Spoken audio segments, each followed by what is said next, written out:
Ok, bom dia, gente, pessoal. Bom dia com muita alegria, mas tristeza também que hoje é o último dia dos workshops, o mercadinho de trabalho que esse gringo gosta de chamar. Ah, Hoje a gente vai encerrando com Hugo falando sobre a terceira hora, né, que está fazendo. Mas antes disso, eu quero mostrar uma coisa para vocês no último dia, que eu sou uma sambista, vocês sabem, mas essa camiseta foi mandada para mim da qual país vocês podem entender? Samba, yes, work, no. Finlândia, gente, sim, Finlândia. Finlândia tem uma escola, um grupo de escola de sambas e até uma lega de escola de sambas. Então, é só para acordar vocês, que eu sei que ficar sentado o dia inteiro, mas é muito, está andando muito bem, estou muito feliz. O trabalho de Hugo, Arthur e todo o equipe do Brasil, vocês todos são de parabéns. E eu vou passar agora para Hugo, para esse workshop. Espero que vocês curtem bastante. Obrigado. E the floor is yours. Como a gente fala em inglês, né? O chão é de você. Tá. Obrigado, David. Vou pegar o chão aqui para mim.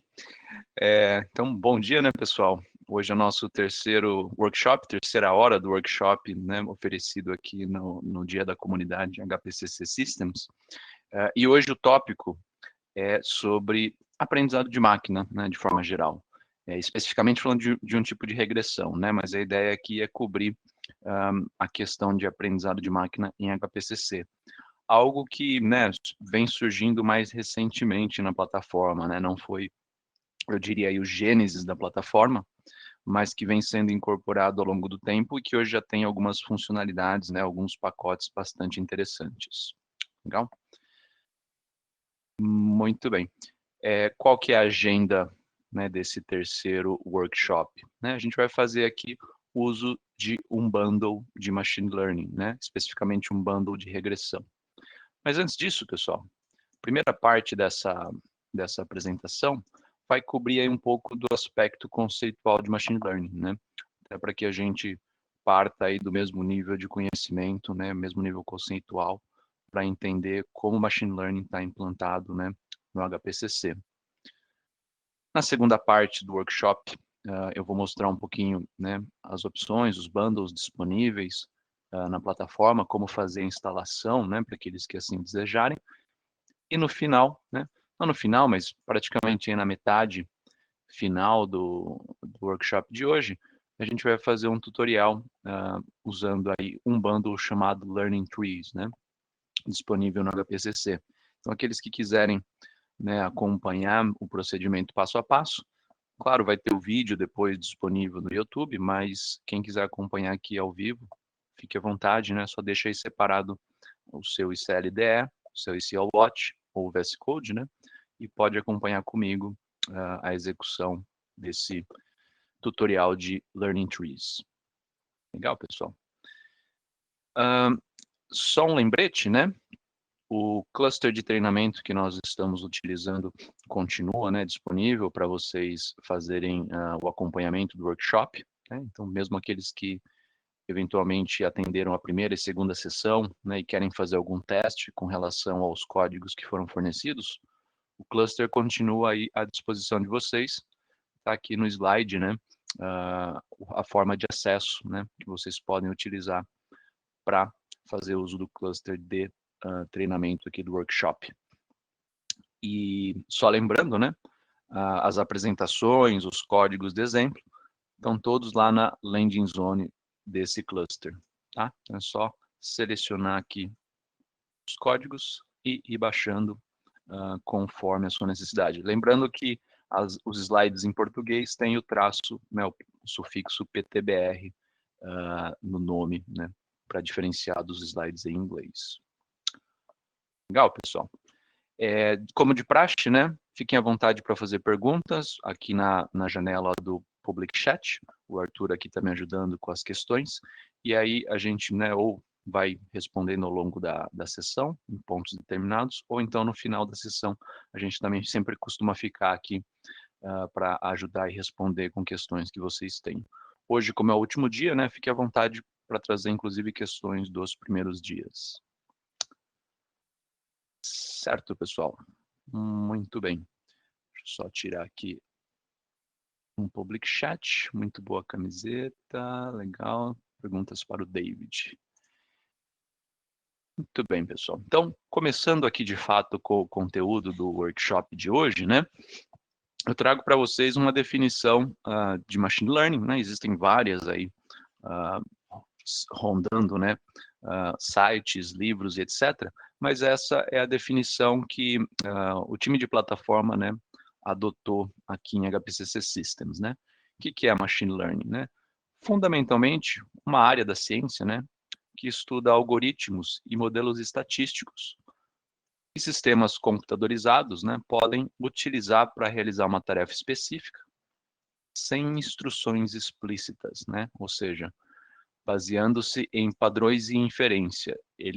O sistema olha, né, o algoritmo olha para um padrão de dados, ele aprende com aquele padrão de dados e a partir daí ele usa aquele conhecimento para tomar decisões, agora sem instruções explícitas, né? Então essa aqui é o conceito, né, de machine learning utilizado pelo time de HPCC Systems, né? E desse ponto de vista, nessa perspectiva, fundamentalmente o agrupamento proposto aqui também com relação aos pacotes de machine learning são em torno de 3 tipos específicos de aprendizado, né? Então, os sistemas eles podem aprender de uma maneira que a gente chama de supervisionada, quando eu apresento para o algoritmo dados de entrada, né, e saídas. Opa, o que eu quero dizer com isso, né? O que eu quero dizer com isso? Por exemplo, como a gente vai fazer aqui hoje, eu tenho um conjunto de dados sobre imóveis, né? Número de quartos, número de banheiros, metragem, área do terreno e o preço de venda dele, né? Eu posso fazer uma regressão associando, né, as características do imóvel com o preço dele. Então, eu entrego esses dados para o meu algoritmo, né? Ele aprende ou estabelece uma relação entre os parâmetros de entrada, né, as características do imóvel e o preço, né? E depois ele usa esse aprendizado dessa amostra que eu passei para ele para prever novos preços. Então, eu posso, por exemplo, criar um serviço de consulta, onde agora eu insiro características de um imóvel e ele me dá um preço sugerido com base, né, no que ele aprendeu da amostra, tá? Se esse valor vai ser preciso ou não, né, depende muito do processo que eu utilizei, a qualidade dos dados que eu utilizei, né, e a representatividade deles, tá? Mas é um processo supervisionado porque eu apresentei, né, eu treinei o meu modelo com entradas e saídas, né? Um aprendizado aí bastante estruturado, eu diria. Posso também ter um aprendizado não supervisionado, né? Quando eu apresento somente dados de entrada para o meu algoritmo, sem passar saídas, né? Então, deixo um grau de liberdade a mais. Isso, né, por exemplo, pode ser utilizado fundamentalmente em aplicações de clusterização de dados, né? Então, supondo, por exemplo, que eu tenho um texto puro, né? E eu posso querer mapear todas as palavras e especificamente mapear a distância entre as palavras, a distância onde elas ocorrem. Por exemplo, o termo casa, né, está sempre próximo do termo tijolo num texto, né? E eu posso ir mensurando, né, essas distâncias vetoriais e depois, com base nessa informação, eu posso construir uma aplicação de predição de texto. O que eu quero dizer com isso? Eu digito casa e ele me sugere, né, qual próxima palavra deveria surgir nesse texto com base nesse aprendizado que ele teve mapeando um texto original, vamos dizer assim, né? Mas não tenho nenhum controle a princípio de qual deveria ser o dado correto, né? Tenho só uma inferência. Uma outra analogia, né, que dá para ser feita com relação à não supervisão é o nosso salt, né? Quando você tem lá o internal linking e você vai clusterizando entidades, nesse caso pessoas, com base em atributos do tipo endereço, né?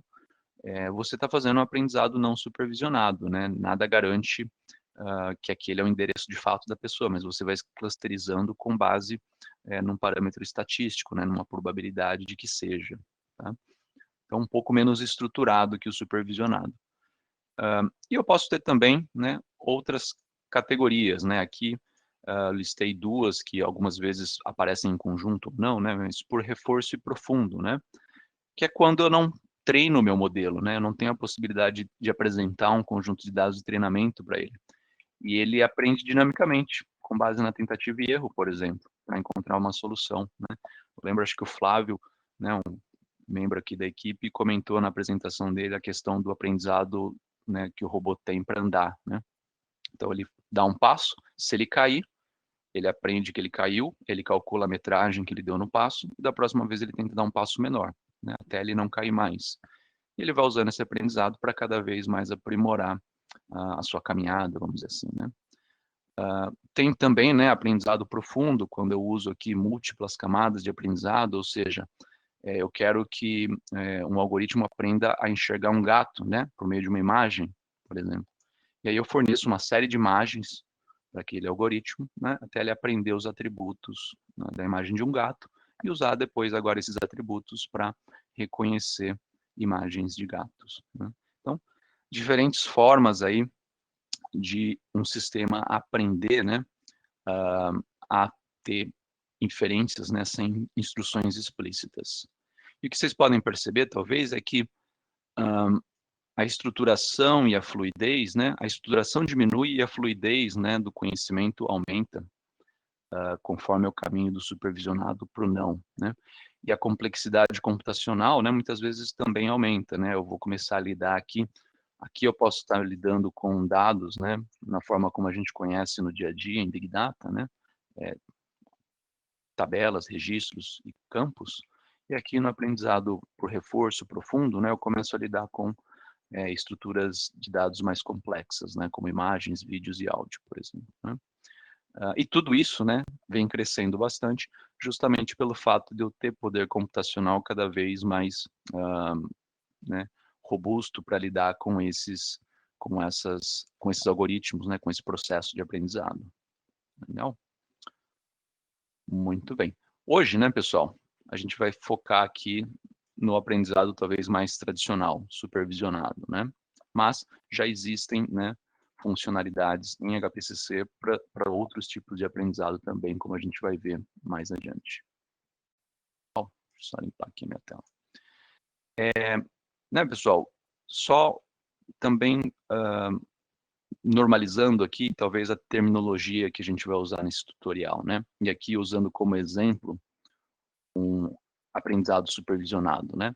No nosso mundo aqui de Big Data, como que vai se dar esse processo de extração de um modelo de aprendizado de máquina, né?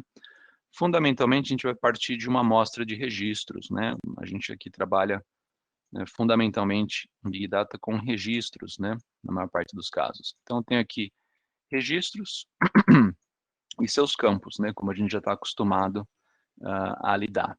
E elas podem ser, né, consideradas num modelo aqui de aprendizado supervisionado como variáveis independentes, né? Elas, de alguma forma, possuem pesos parciais, vamos pensar assim, né? Que ajudam a determinar um campo específico desse mesmo conjunto de registros, olha só.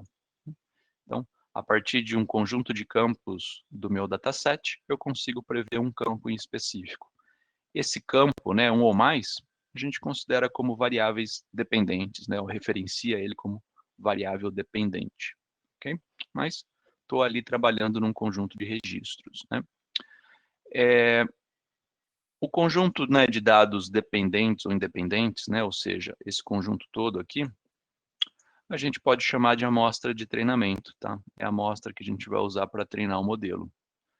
E o resultado, né, desse aprendizado, né, é justamente conhecido como modelo, tá? A relação entre as variáveis independentes e a variável dependente, né, a gente chama de hipótese, tá? A hipótese que está relacionando variáveis dependentes e independentes. Por quê? Né, nada me garante, a princípio, de que na natureza, de fato, essa é a relação, né? Eu estou aqui inferindo, com base numa amostra, de que potencialmente essa é a relação. Posso depois testar isso estatisticamente, mas é uma hipótese no primeiro momento, né? E justamente o objetivo, né, do aprendizado final, vamos dizer assim, é poder generalizar essa hipótese com um grau de confiança conhecido, falar o seguinte: essa hipótese, de fato, se concretiza na população de interesse, de onde eu tirei aquela amostra, com um grau de confiança, né, de 95%, 99%, um grau de confiança conhecido que eu posso justamente obter desse processo de generalização estatística, né? Okay? Mas aqui foi só, né, uma pincelada em torno dos termos né, usados comumente na área de aprendizado de máquina ou na área de análise de dados. Legal? Só para a gente poder associar aí com o conteúdo que vai vir nos próximos slides. Dúvidas até agora, pessoal?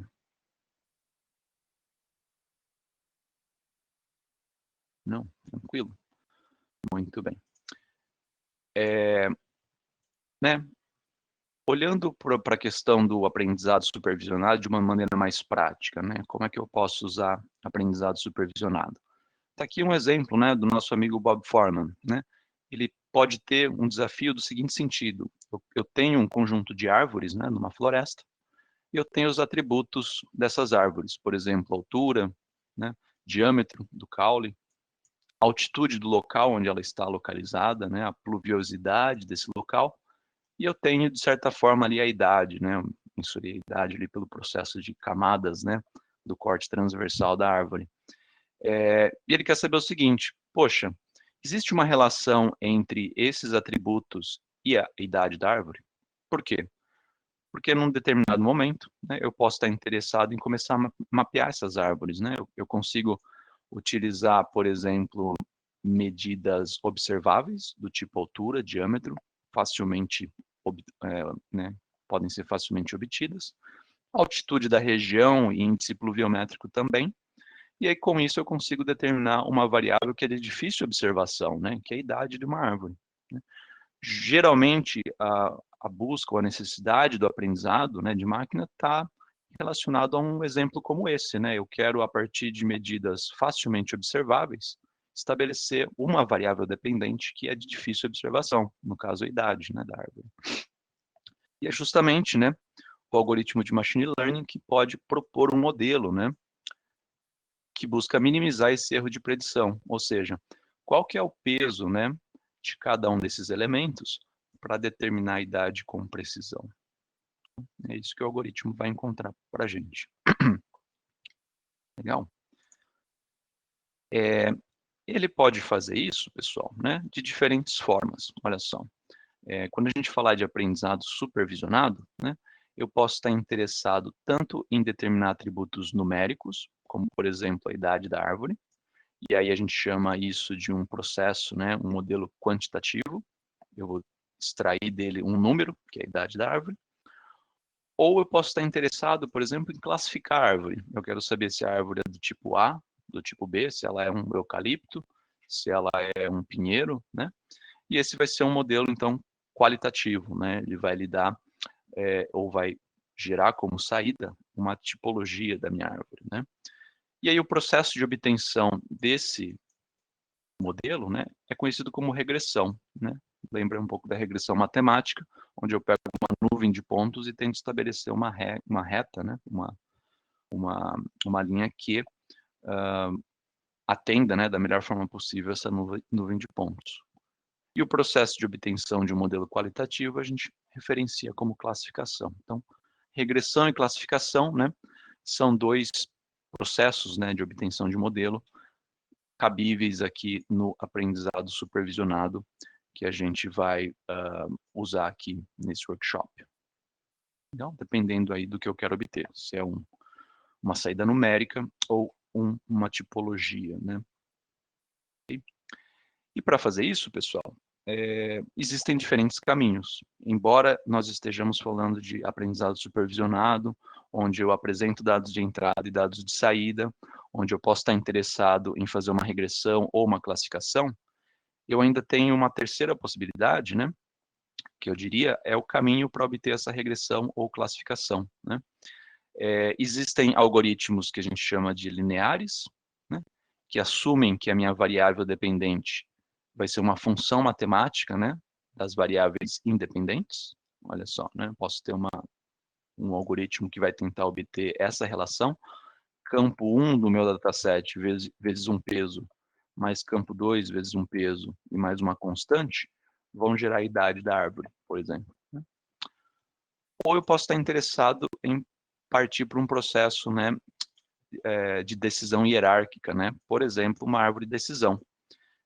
A árvore de decisão já vai assumir que a minha variável dependente, né, ela pode ser determinada a partir de um conjunto hierarquizado de dados relacionados às variáveis independentes. Por exemplo, se eu quiser determinar a idade da árvore agora por uma árvore de decisão, né, perdão aqui do pleonasmo, mas olha só, altura maior ou igual a 5 metros, se a árvore tiver, né, se enquadrar nessa questão, né, verifique se a pluviosidade dela é maior ou igual a 11 milímetros. Se for, então a idade é 65, né? Ou seja, eu vou agrupando, né, a minha amostra de treinamento em subgrupos, né, que compartilham a mesma altura, mesma pluviosidade, mesmo diâmetro, e naquele grupo eu estabeleço uma idade padrão, de forma que quando tiver uma nova árvore para decidir qual que é a idade dela, eu vou classificando ela, os atributos dela, né, em ramos dessa árvore de decisão até chegar na idade que melhor se adequa aos atributos daquela árvore. Tá? Então, diferentes formas aí de chegar na minha regressão classificação. E além disso, né, pessoal, tenho aqui inúmeros outros algoritmos, né, redes neurais, que vai fazer esse aprendizado em camadas, tentando aí simular, né, um neurônio, né, a estrutura de um neurônio, no caso um perceptron, se eu não me engano, o termo correto, né, e aí você tem outras formas de aprendizado.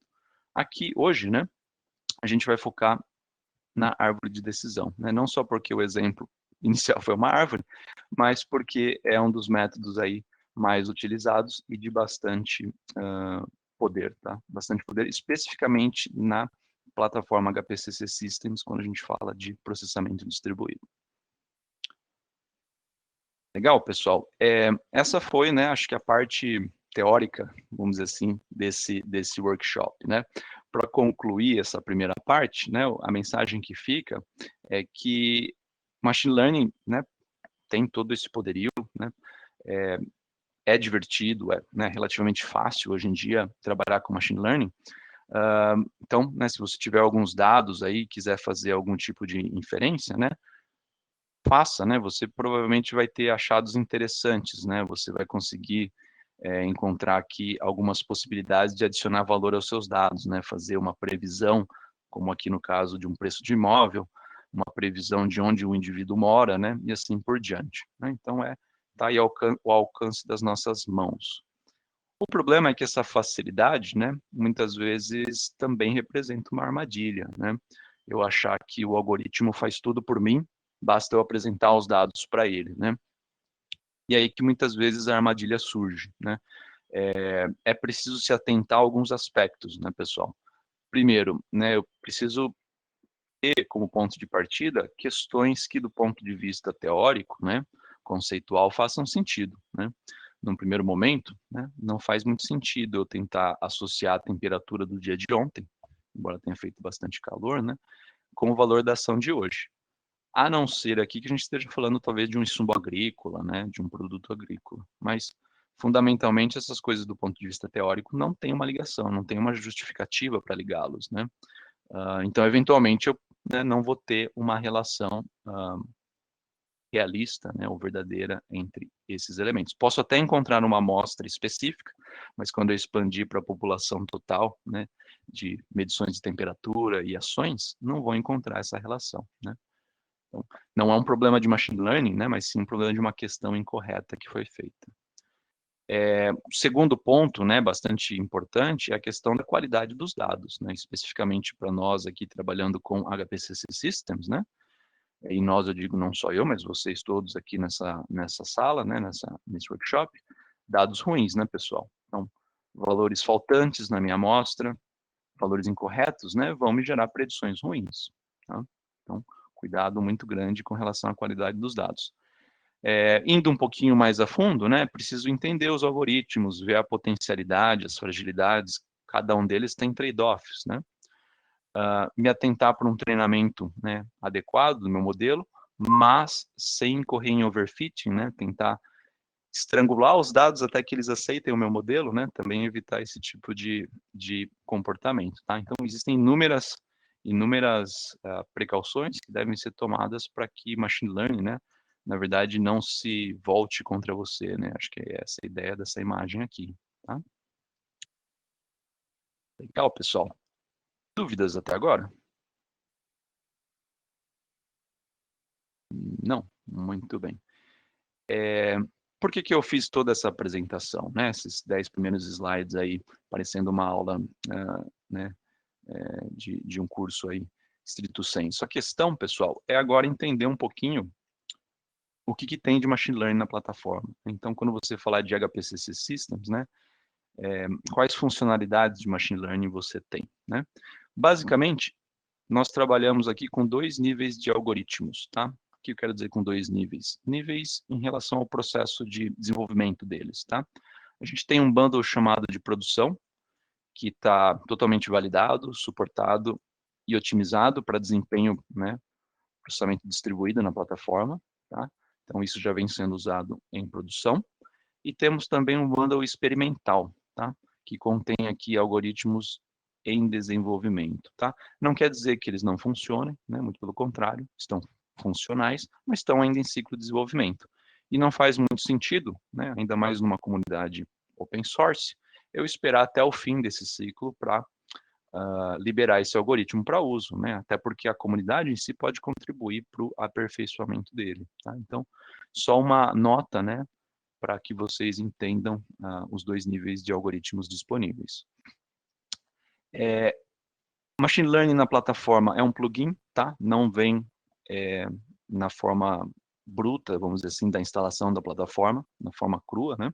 Você precisa instalar o bundle que lhe convier, né? Que for de interesse, mas é um processo extremamente simples, tá, pessoal? A gente vai ver aqui no tutorial como fazer a instalação. Basicamente, é rodar uma linha de comando no seu sistema, tá? SL bundle install e o repositório do bundle, tá? E aí você usa o repositório de machine learning como uma cafeteria, né? Você vai pegando ali os itens que você precisar ao longo do tempo. Ah, mas olha, eu já trabalho com machine learning e já tenho aqui as minhas rotinas, minhas bibliotecas, né, em Python, em R, sem problema, pessoal. A HPCC conversa, né, com outros pacotes de machine learning do mercado. Então, pacotes em R, né, scikit-learn e nosso famigerado, né, Google TensorFlow também conversa com HPCC Systems, tá? Então, você pode fazer aí um potpourri, né, de diferentes plugins de machine learning em HPCC. O que a gente tem, né, falando um pouco de bundle de produção? Eu não vou passar em detalhes por cada um deles, tá, pessoal? Eu deixei aqui o slide listando o repositório de cada um. Lá você vai ter documentação detalhada sobre cada um dos bundles, como utilizar, né, como instalar.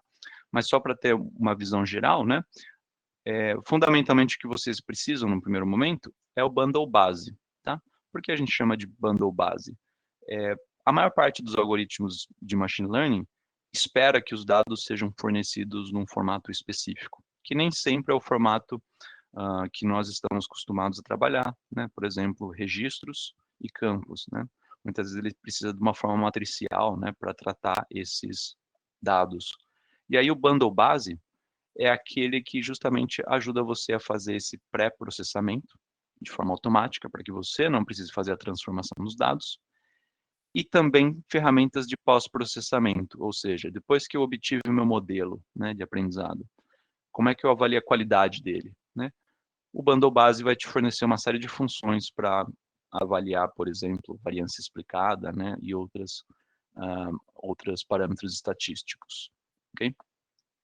Quando a gente falar de aprendizado supervisionado, né, no bundle de produção, então a gente tem aqui diferentes formas de regressão, né, linear, logística, GLM, CVM e Learning Trees, que é o que a gente vai usar hoje, tá?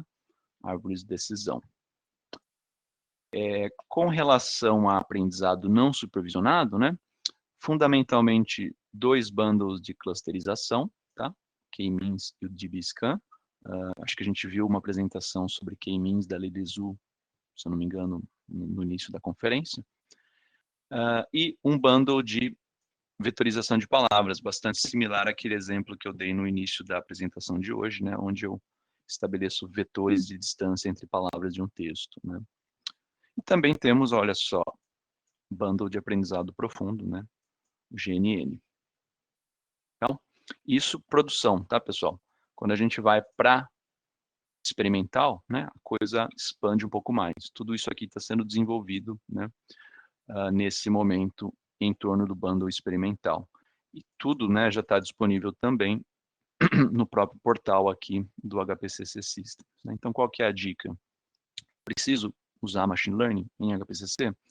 Vou lá no bundle de produção, pego, né, o plugin que eu desejo. Se eu não encontrar lá, dou uma olhada no bundle experimental, que eventualmente, né, vai estar já em desenvolvimento em diferentes estágios, né, mas vai estar lá. Legal. Muito bem, pessoal, né? Toda essa apresentação, né, culmina então agora com o nosso tutorial, né? A hora de colocar a mão na massa e testar aqui um bundle de Machine Learning, especificamente Learning Trees, tá? Qual que vai ser o nosso desafio aqui, né? O desafio proposto para esse workshop? A gente vem usando, né, aquele dataset de propriedades, né, de imóveis, desde o primeiro dia. A gente desnormalizou ele, normalizou de volta, né? Então aprendeu aí a fazer um armazém de dados em torno desse dataset de imóveis. Ontem, né, junto com o Arthur aqui, a gente viu como criar um serviço de consulta desses imóveis, que, por exemplo, ao entrar com o nome da pessoa, eu obtenho todos os imóveis dela, de maneira rápida, né, usando dados indexados, né, em milissegundo. E hoje a gente vai ver como utilizar aquele dataset de imóveis para aprender com ele, né, e fazer um serviço de predição de preços, né. Olha só, eu tenho aqui uma foto daquele nosso dataset de propriedades, onde eu tenho o ID da propriedade, o número da casa, a rua, cidade, né, o CEP e vários campos numéricos. Olha só, o valor estimado, o ano de aquisição, metragem, né, número de quartos e assim por diante. E eu tenho também, olha só, o valor real do imóvel, total value. Então, o que eu posso fazer aqui? Eu posso, num primeiro momento, né, bem simples, pegar os valores numéricos que representam atributos desses imóveis, entender com o valor real desse imóvel e depois construir um serviço onde eu entro com um atributo do tipo, asset value no entanto, né, mas eu entro com um atributo do tipo metragem do imóvel, metragem construída, que acho que é metragem de terreno, metragem construída, número de quartos, localização do imóvel, CEP, né? E prevejo um preço, né? Estabeleço uma medida aproximada do preço, né? Um serviço que pode servir tanto para quem está procurando imóvel, como para uma empresa que eventualmente negocia imóveis, né? Legal, pessoal. E como que a gente vai fazer isso, né? Usando regressão e usando árvore de decisão, né? Aqui está uma imagem de como funciona o algoritmo de Learning Trees, né, que a gente vai usar nesse tutorial. No mercado, né, muitas vezes se conhece esse algoritmo como Random Forest, né, ou floresta aleatória. Por quê? Né? Qual que é a vantagem desse algoritmo? Ele junta diferentes árvores de decisão. Olha só. Durante o processo de aprendizado, ele não estabelece somente uma árvore de decisão, ele estabelece várias. Aqui, por exemplo, essa figura representa uma floresta composta de 600 árvores de decisão. E aí, eu insiro os meus parâmetros de entrada em cada uma das árvores, e cada uma delas vai me dar um valor. No caso aqui, o preço do imóvel, né? No final, eu pego todos esses valores e faço uma média. E estabeleço o meu valor da floresta, e não só de uma árvore única. Qual que é a vantagem disso? Se uma das minhas árvores tiver algum tipo de viés, né, seja porque ela estava com dados que numa determinada época não estavam bons, o erro ele foi diluído ao longo de todas as árvores dessa floresta, né? A chance de que eu tenha feito uma árvore ruim, ou todas as árvores ruins nessa floresta, é bem menor do que eu ter feito em uma única, né? Então, o Random Forest, né, ou floresta randômica, aleatória, ou Learning Trees, né, tem essa vantagem de diluir o meu erro. E, obviamente, aqui para a gente, né, pessoal, quando a gente fala de HPCC, processamento massivo de dados não é um problema para a gente, né? Então, não tem problema eu escalar, no primeiro momento, a quantidade de árvores, pensando aqui que meu benefício vai ser um valor previsto, né, menos enviesado. Legal? Muito bem, como é que a gente começa, né, esse tutorial? E por que, né, na verdade, a gente pegou o Learning Trees, né? É um dos algoritmos de mais fácil utilização, tá, pessoal? Vocês vão ver aqui. Ele não faz muitas exigências com relação à distribuição dos dados, ou seja, não preciso saber se ele segue uma distribuição normal ou não, tá? Lida com grandes números de registros e campos, que é o nosso, né, arroz com feijão e Big Data. Aceita relações não lineares, né, uma coisa aqui que regressão, muitas vezes, linear, né, não consegue lidar. E eu diria que esse elemento aqui também é a chave, olha só. Com pouca, né, ajuste fino do modelo, eu consigo já valores, né, relativamente de boa qualidade. Comentei já que Learning Trees escala bem em clusters HPCC, né, e também fornece a curiosidade, né, comparável aí com algoritmos de última geração. Então, é um bom custo-benefício, né, não preciso pegar um algoritmo muito mais sofisticado para fazer esse tipo de regressão que a gente vai ver aqui hoje. Okay? Como é que vai funcionar esse tutorial, pessoal? Basicamente, 4 passos. Olha só, eu vou mostrar como instalar o bundle, como preparar os dados, treinar o modelo e avaliar ele. Ver se o modelo obtido é bom ou não. Okay? Então, só lembrando, né, aqueles que quiserem acompanhar, por favor, né, abram aí o seu SLDE, o seu VS Code e o ECL Watch, né, no nosso cluster de treinamento. Para começar, pessoal, vou mostrar aqui, então, como é que se instala o bundle de Machine Learning. Não só os que a gente vai usar aqui hoje, mas qualquer bundle que eventualmente você precisar, tá? Quando a gente estiver falando de ambiente Windows, né, por exemplo, a maior parte de vocês desenvolve aí, eu acredito, numa plataforma Windows, se não, é a mesma sintaxe, né, para plataformas Linux. Basicamente, pessoal, o que eu preciso usar é o nosso Client Tools, olha só. Eu vou usar o nosso Client Tools, especificamente a linha de comando SL, e passar o seguinte parâmetro, bundle, install, e o nome do meu plugin. Então, aqui eu tenho duas instalações, ó, instalação do Machine Learning Core e a instalação do Learning Trees. Tá?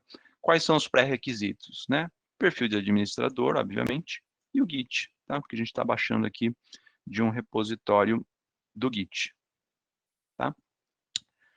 Vou fazer aqui, né, rapidinho para vocês, uma demonstração de como instalar. E, na verdade, né, pessoal, eu vou mudar aqui para a minha tela do computador. Eu vou compartilhar e depois os slides vão mostrar basicamente o que eu vou fazer na demonstração, tá? Então vamos lá, ó. Deixa eu compartilhar minha tela. Share your screen. Aí eu só ia perguntar, Arthur, para você confirmar se você consegue ver a minha tela.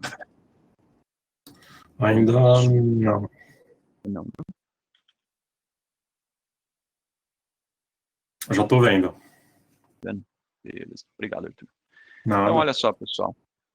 Tenho aqui, né, a minha tela do DOS, né, um prompt do DOS. E vou aqui, fundamentalmente, só iniciar o Zoomit, fundamentalmente, né, navegar até o diretório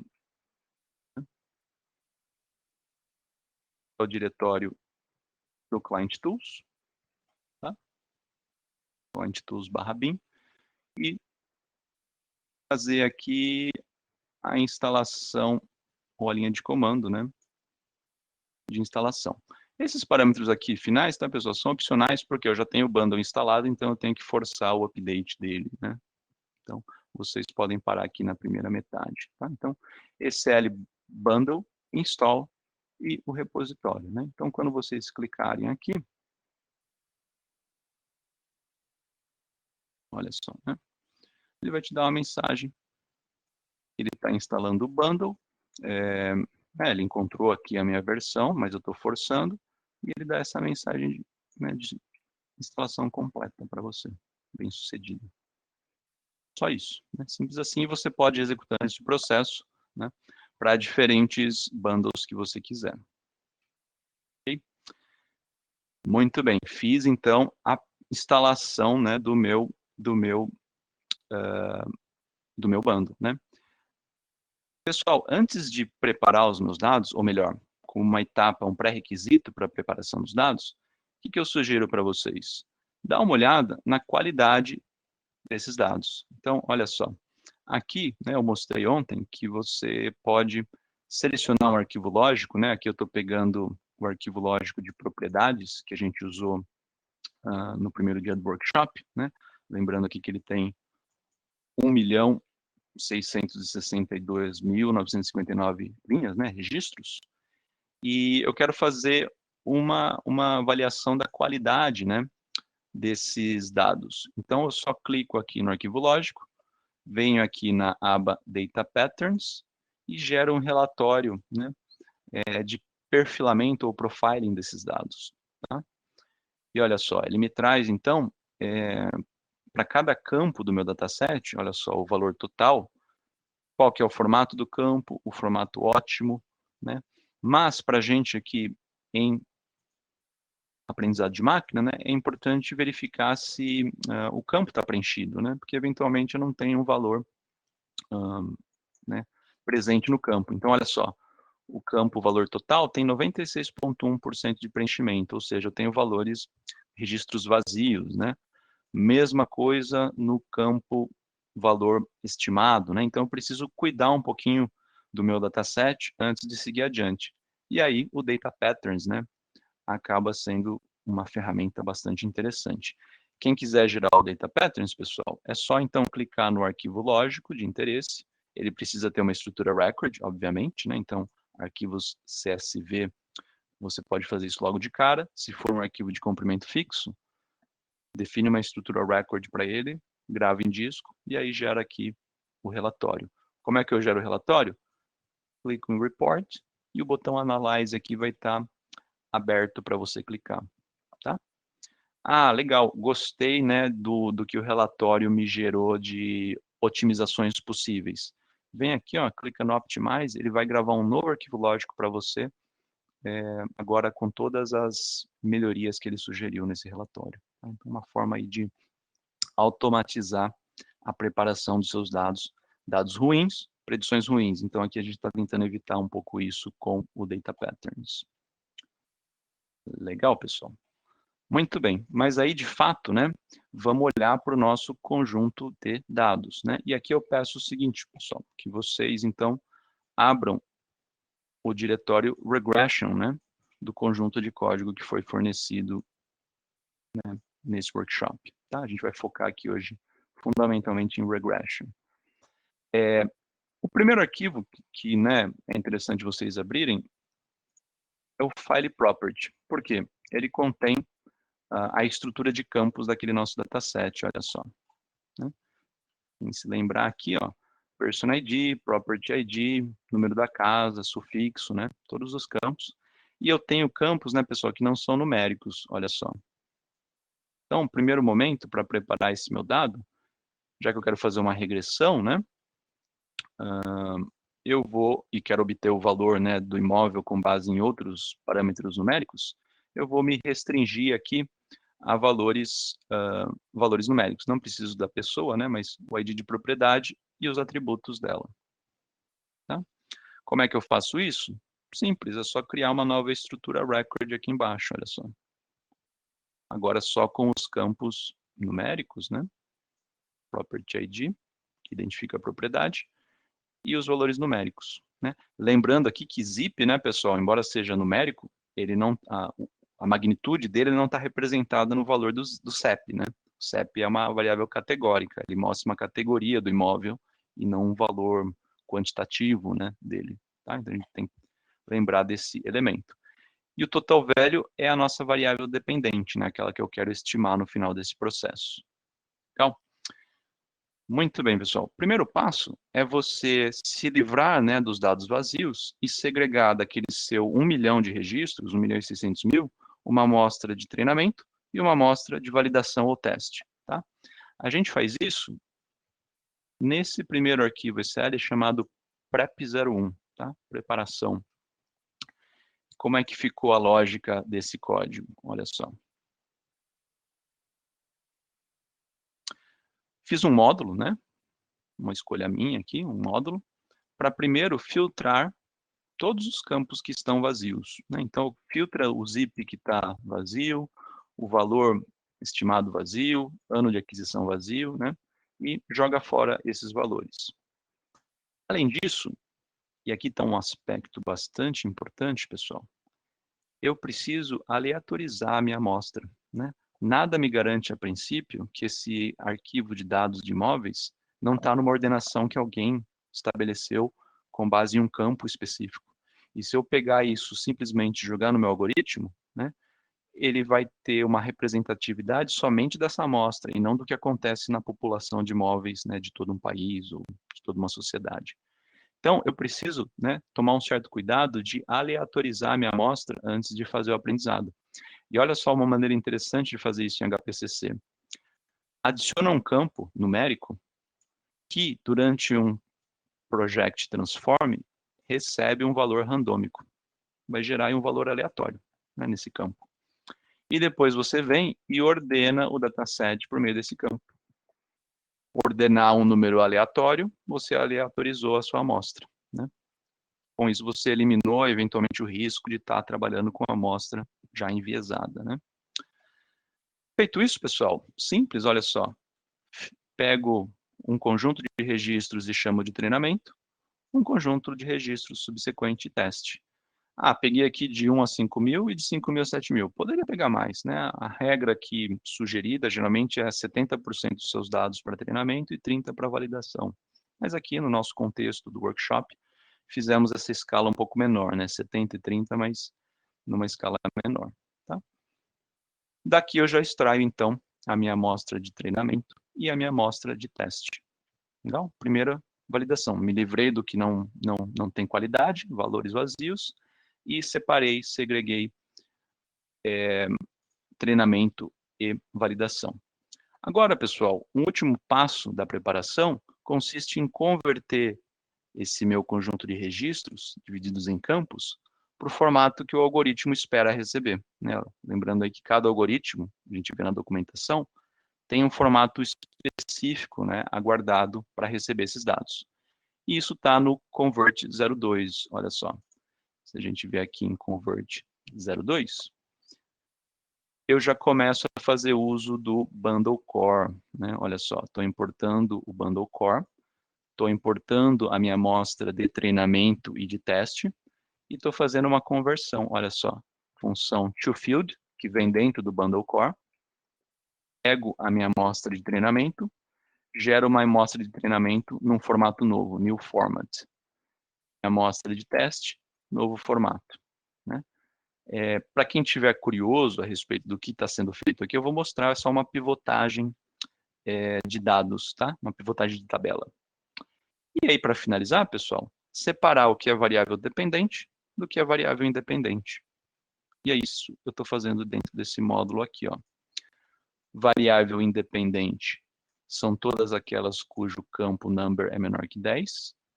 E a minha variável dependente é aquela cujo campo tem valor 10. Já vou mostrar o porquê disso. E aí eu posso, se eu quiser ser preciosista, renomear o número, né, do meu campo da variável independente, só para eu ter visualmente uma percepção rápida, né, do que é variável dependente ou independente, né? Mostrar aqui para vocês em imagens, né, esse fluxo completo. Então, olha só. Esse é o nosso arquivo original de propriedades de imóveis, tá? Então, propriedade, o zip, o valor estimado, o ano de aquisição, metragens, configuração do imóvel, o valor total, e olha só o nosso amigo randômico aqui, ó, inserido aqui. A amostra de treinamento é só uma subamostra, né, dos imóveis de 1 a 5.000, tá? Perceba que eu já não preciso mais do campo randômico, eu só usei ele para aleatorizar a minha amostra. Então, aqui eu tenho a amostra de treinamento, mesmos campos, e a minha amostra de teste. né, mesmos campos. Tá? Mas esse não é o formato, né, que a maior parte dos algoritmos de machine learning precisam, né, para fazer a regressão. E aí a gente foi para o módulo convert, né, para converter esses nomes de campos numa estrutura matricial. E olha só como, né, os nossos dados ficaram no primeiro momento. Ele pivotou, né, aqui está o ID de propriedade, ele pivotou o ID de propriedade para um campo, né, e numerou os meus atributos do imóvel, desse imóvel aqui, ó, de 1 a 10. Então aqui eu tenho, acho que é o zip, o valor estimado, número de banheiro, número de quartos, número de banheiros, número de lavabo e o valor total. E ele faz isso, ó, para cada imóvel. Então ele só pegou da horizontal e levou para a vertical, tá? Pivotou. Só você lembrar aqui, ó, 3572576, né?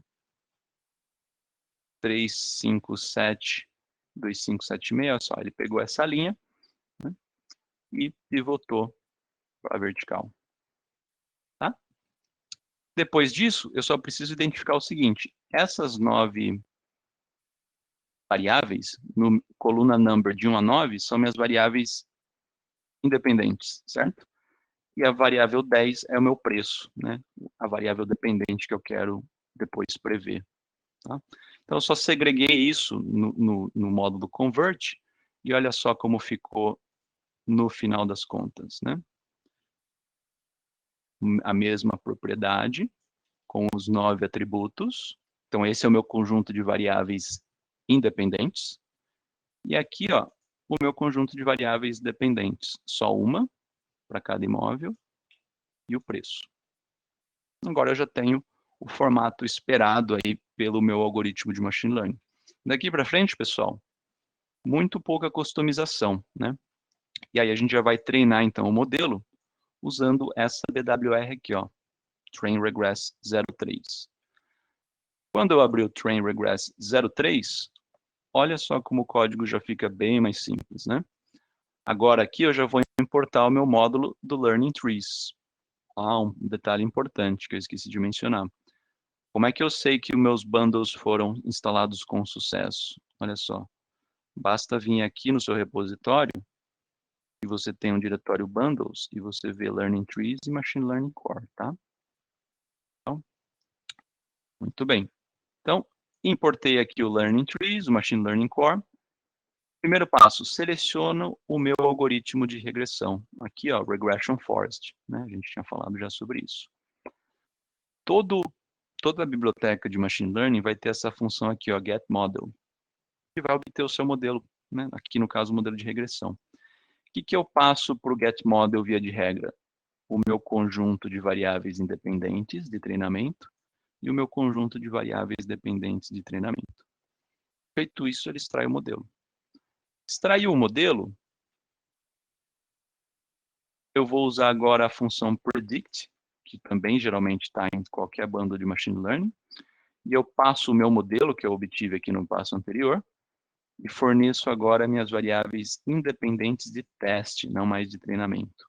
Vou falar para ele prever os preços. E aqui ele vai me jogar a saída da previsão de preços.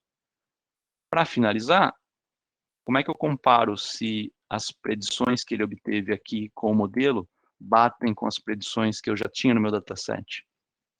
Vou usar a função accuracy, que está dentro aqui, ó, do Machine Learning Core. Lembra que eu falei que o Machine Learning Core é meio que um pré e um pós-processador? Aqui ele vai atuar como um pós-processador, validando se os valores previstos pelo meu modelo, olha só, predict, bate, né? Ele vai avaliar se os valores previstos pelo meu modelo batem com as variáveis dependentes da minha amostra de teste. Legal? E aí, se eu submeter essa work unit, olha só o que eu recebo. Para cada imóvel da minha amostra de teste, o valor estimado em função dos atributos daquele imóvel, né? E aí ele pega esses valores e compara com os valores reais do meu dataset original, né, os valores de validação. e ele extrai, né, fundamentalmente, duas métricas principais. O R quadrado, ou seja, a variância explicada, o quanto da variável preço, né, o comportamento dela está sendo explicada pelo meu modelo. Nesse caso aqui, ó, meu modelo explica 87% do comportamento da variável preço, ou seja, um modelo bom, né, teoricamente. Eu vou estar aí inserindo os parâmetros de entrada, tendo um valor estimado, né, de preço, que representa aí cerca de 87% do comportamento que eu esperaria na vida real, né? E aqui eu tenho uma ideia do erro quadrático médio, né? Ou seja, em média, quanto o meu modelo está errando, né, nesse preço, comparando com a minha amostra de teste ou de validação, né? E aqui 48 mil dinheiros, né, mais ou menos. Então, sempre que eu pegar o meu valor final do preço do imóvel, né, eu posso aí ter uma variação em torno de 48 mil dinheiros, que é bastante, eu diria, né, pessoal? Mas lembrando que essa amostra de imóveis, né, ela não condiz mais com a realidade, ela foi retirada num determinado momento e os dados foram todos depois maquiados, né, para que não reflitam valores verdadeiros, né? Mas a ideia aqui foi mostrar como é que eu obtenho um valor de saída, né, desse módulo de regressão. Legal? Agora, o meu modelo está ok, avaliei aí acima de 87%, eu posso usar ele para fazer novas predições. Por exemplo, eu posso criar um serviço, né, de consulta e publicar na Roxy, tá? Então tem aqui, né, eu deixei aqui pronto já para a gente olhar. Inclusive está no Playground, quem quiser dar uma olhadinha no Playground, tenho aqui, ó, um sistema, um serviço de consulta de preço, né? Então se eu clicar aqui, olha só, os nossos atributos de imóveis, né, que foram usados na regressão, estão todos listados aqui. Valor estimado, quartos, né, full beds, etc. E aí eu posso passar valores, tá? 4 quartos, 2 banheiros, né? Uma metragem específica, né? O ano de aquisição, o ano de construção, que é mais importante, o CEP, onde ele está localizado, né? E submetendo aqui, receber um valor estimado desse imóvel. Essa aqui seria a ideia desse modelo de machine learning. Legal, pessoal. Dúvidas até o momento?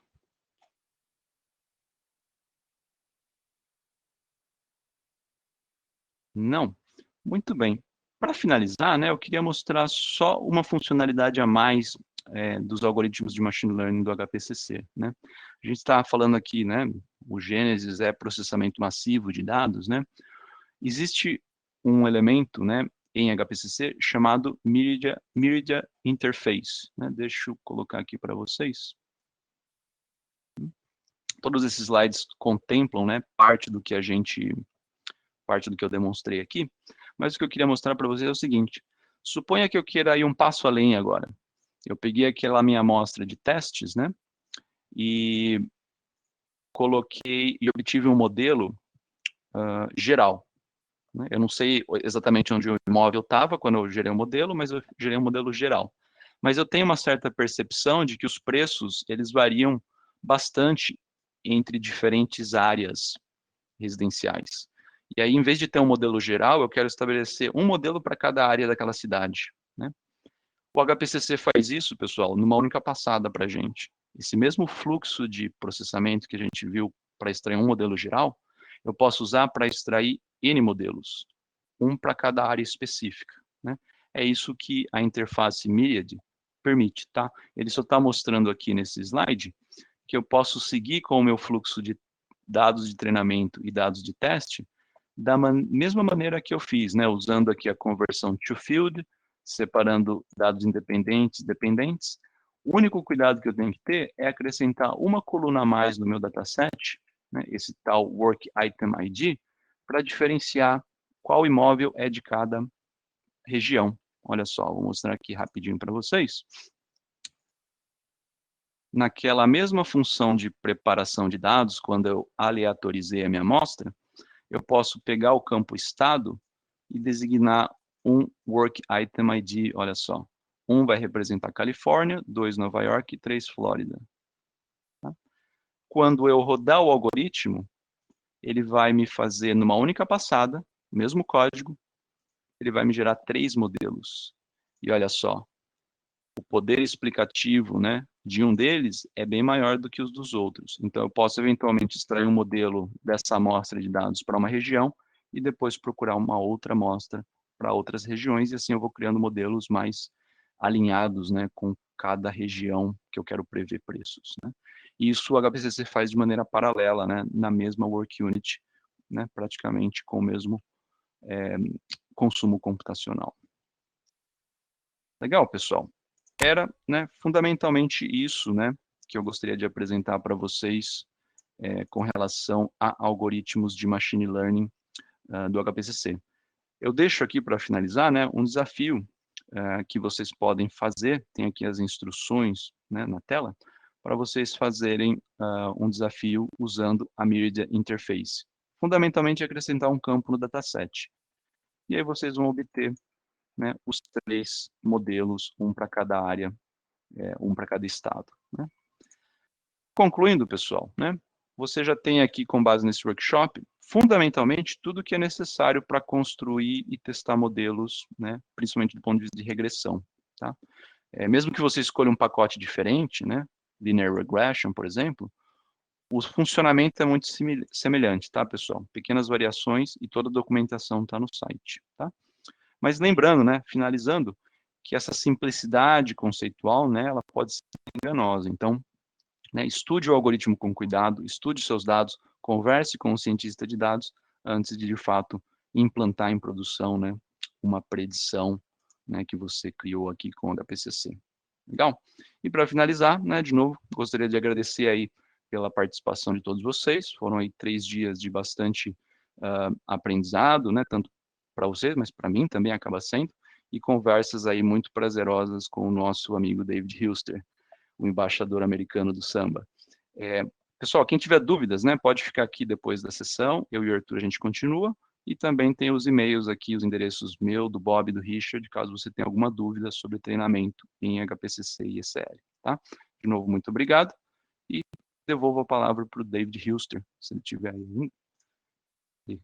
Olha, vocês estão de parabéns, realmente. Uma coisa que é verdade, eu acho que foi um grande sucesso, é quando você escuta uma coisa na sua língua mãe, você realmente percebe mais detalhes e também você lembra mais. Eu acho que foi um grande sucesso a gente fazer esse primeiro workshop na nossa conferência em português. Eu sei porque quando a minha mulher assiste novela e tem uma história muito complexa, até eu conhecendo português, cara, quando entra uma palavra como randômico, gente, mas é uma coisa muito legal. E eu sendo parte do time de arquitetura de HPCC, eu tenho muito orgulho para ter esses dois funcionários maravilhosos que conseguem comunicar com vocês realmente todos os detalhes, as coisas importantes da nossa plataforma. Então, vocês estão de parabéns e eu espero que o ano que vem talvez a gente podem ver cara a cara, porque esse ano deu mais gente, eu acho, por causa disso também, que a gente tem mais. Mas vocês estão de parabéns. Qualquer dúvida vocês têm, podem mandar para eles também, se você tiver uma dúvida. E amanhã, último dia, e amanhã acho que eles vão ter agora em inglês, né? Porque a primeira sessão é em inglês. Se vocês querem assistir em inglês, tem 2 sessões. O primeiro é o primeiro, não é? O primeiro sessão. Não foi gravado. Essas são gravadas, as sessões são gravadas, então se você entrou à tarde, vocês podem ver tudo online daqui a pouco e todo mundo vai receber os links. Mas vocês estão de parabéns realmente e vocês têm uma boa conferência até sexta-feira e se divertem muito. Muito obrigado, gente. Obrigado, David. Valeu, David. Obrigado. Obrigado. Pessoal, agora a gente fica à disposição, caso alguém tenha alguma dúvida, queira esclarecer algum ponto da apresentação. A gente só precisou encerrar no horário correto, porque por conta dos compromissos paralelos, né? Mas quem quiser debater algum item, tirar alguma dúvida, né? Não só de hoje ou dos outros dias, fique à vontade. Pode postar aí no chat e a gente vai conversando a respeito.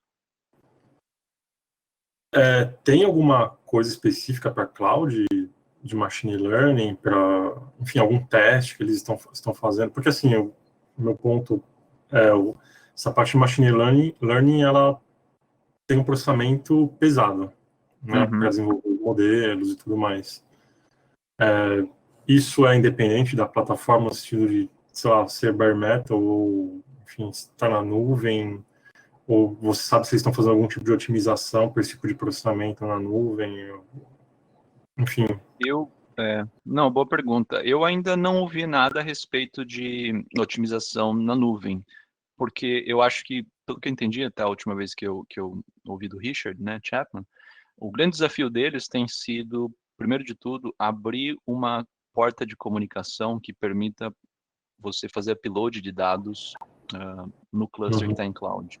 Então, hoje, ou você trabalha com dados ou work units autocontidas, que geram os seus próprios dados, né? Então, você submete a work unit, ela gera os dados para serem processados pelo algoritmo, e aí você está dentro já do seu cluster na cloud.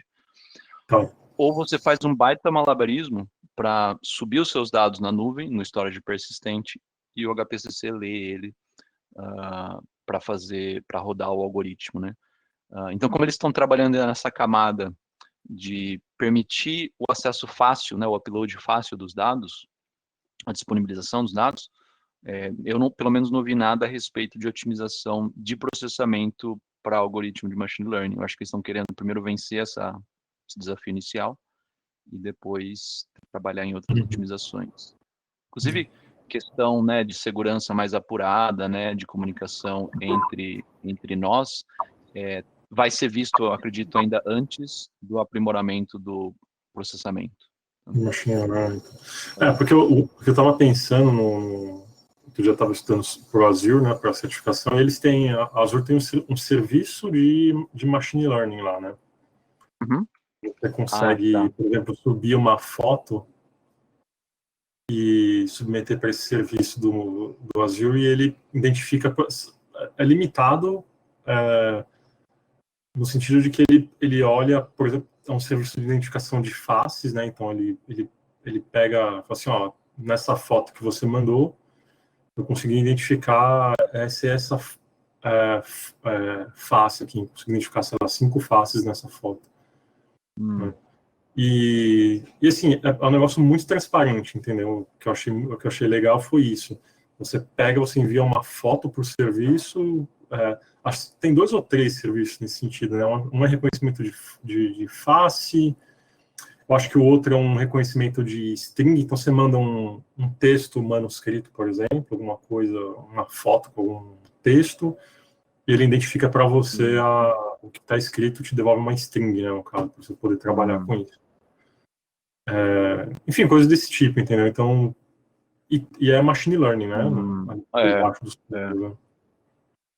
E eu achei muito interessante esse tipo de serviço do Azure, e fico imaginando se o HPC talvez um dia possa ter... que o HPC é mais uma plataforma de desenvolvimento, mas enfim, algum mecanismo que pudesse... Isso, exatamente, fazer comunicar, né? Eu acho que esse é o sentido de desenvolvimento que eles querem obter. Tanto que eles começam fazendo comunicação da plataforma com pacotes mais tradicionais, né? R, TensorFlow, que são locais, né? Mas eu acho que ao longo do tempo a ideia é convergir mesmo para tornar o HPCC plugável, né? A qualquer outro pacote que já esteja disponível no ambiente cloud, principalmente em Azure, né? Conforme as coisas caminharem num alinhamento maior, né? Então acho que isso é de fato uma perspectiva. Hoje eu diria, né? Quem precisar usar machine learning em HPCC, fundamentalmente usar bare metal, né? Ou máquinas virtuais. Mas em cloud ficaria dependente de ter um acesso um pouco mais facilitado para os seus dados, né? No blog, né, do hpccsystems.com, até tem uma forma, né, deixa eu até compartilhar aqui a minha tela, uma forma de você persistir os dados na nuvem, mas os próprios desenvolvedores reconhecem, né? Não é uma forma muito prazerosa de lidar com os caminhos, né, de mapeamento dos dados, né? Então, storage, deixa eu ver aqui, ó. Olha só, tá vendo minha tela? Sim, tá vendo.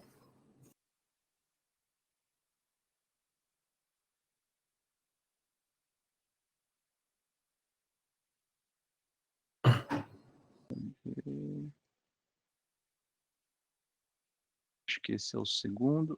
Tem um anterior. Tem 2 blogs já sobre persistir dado em nuvem. Preciso, inclusive, ver se o segundo já não é um aprimoramento do Primeiro. primeiro. Da outra versão, né?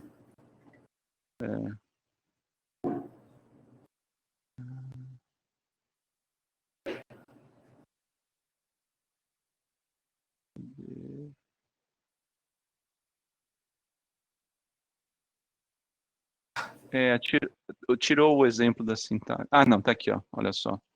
Se você quiser referenciar um file system que você persista, né, Uhum.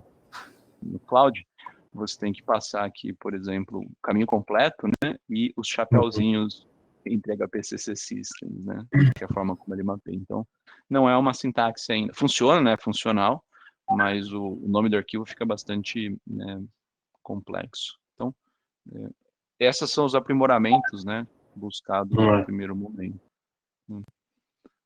É realmente bem feio esse. Inclusive fica a dica, né, pessoal, quem quiser, depois do workshop, continuar tendo acesso à plataforma, existem blogs que ensinam você a configurar a plataforma em Azure usando a conta gratuita, tá? Para quem não tem ainda, eventualmente, uma conta em Azure, aqui fazendo propaganda já, né? Eles dão uma conta gratuita. Você sabe se é um ano, Arthur? Ou são créditos? Eu não lembro exatamente. Não, Tenho, mas... depende. Eu acho que tem a validade por tempo e por ano. E também, obviamente, pelo montante que você usa. Eu acho que é $200. E, se não me engano, eu acho que é um mês. É que assim, eu não sei, que depende muito da conta. Acho que a conta grátis tradicional, acho que é um mês só Será que de é um mês? uso. Tá. E eu acho que são Pode ser. $100 de custo, né? É o que vem Tá. ser primeiro. Porque Mas, de qualquer forma, também, tem um. No Azure ele tem aqueles tires grátis, né? Então, assim, se você não está usando uma máquina virtual muito grande, ou você está usando, por exemplo, aquelas funções, né? Funções pequenas, ele não te cobra. Então, independente de você ter ou não, ele não. Eu ia comentar para aqueles que querem, depois do workshop, né, o cluster do workshop vai, né, embora, eventualmente. Você quiser instanciar um cluster na nuvem, né, não quero ter ele local com a minha VM, né, os blogs aqui, ó, pessoal, né, hpcsystems.com/blog, fornecem, né, instruções ou passo a passo para você fazer, por exemplo, o deployment no Azure, né, usando a conta gratuita. Eu mesmo usei a conta gratuita para fazer esse procedimento e leva aí 15, 20 minutos para você instanciar um cluster na nuvem, tá? Um cluster funcional. E aí, está disponível, né, via browser. Nas próximas semanas, a gente vai liberar também uma instrução para a AWS, também usando a conta gratuita, tá? Então, fica aí a dica. Na AWS, se eu não me engano, é um período maior e um crédito maior também. Eu preciso só recapitular. Mas faça uma conta lá e siga esse procedimento do blog. Você tem um cluster aí funcional sem precisar instalar nada, pelo menos do ponto de vista de HPCC, na sua máquina. Tá? Muito bem, pessoal. Acho que, né, por hoje seria isso. Não tem mais nenhuma pergunta aqui. Agradeço aí as felicitações, né, do Marco, do Helder, do Lucas e do Paulo. Obrigado, pessoal. Espero que, de fato, tenha contribuído aí com o seu aprendizado. E, né, a gente mantém contato com os próximos eventos que ocorrerem aqui na região, né? Eu e o Arthur, eventualmente, levando até vocês outros cursos, outros workshops em português aqui na região da América do Sul. Então, obrigado também, Arthur, por auxiliar, apresentar aí o workshop. Eu que agradeço o convite e a oportunidade de apresentar alguma coisa, participar do workshop também. Legal, é sempre uma presença ilustre aqui. Obrigado então, pessoal, e uma boa quinta-feira a todos. Até logo. Valeu, um abraço.